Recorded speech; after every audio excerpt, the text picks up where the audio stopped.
Thomas Kipanga, niko kijiji cha Murula, kata Mabomba, wilaya ya Kwimba, mzalishaji wa mbegu kazi ya QDS.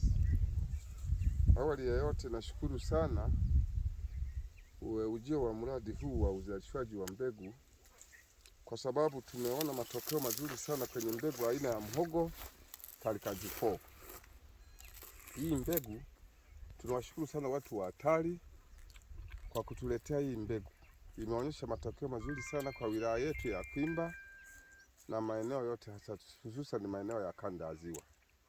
Hii mbegu tunalima mashamba madogo, lakini mavuno yake yanakuwa makubwa sana. Vile vile tunawashukuru sana watu wa Toski, maana wameifanyia ukaguzi na kuithibitisha kwamba ina ubora wa hali ya juu. Hivyo kweli hata sisi wakulima tunathibitisha matokeo yake yamekuwa mazuri mno. Inatoa mavuno mengi mno, shamba dogo. Watu wa ITA tunashukuru sana kwa ufadhili wao, kwa sababu hawa wamewezesha kutufanya sisi tukawa na mashamba mazuri. Kwa watu washukuru sana hawa wafadhili wetu hawa ITA.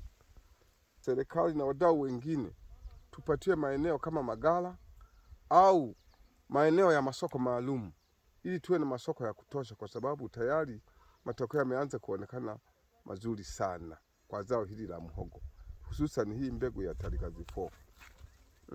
Tunapongeza sana hawa wadau wetu.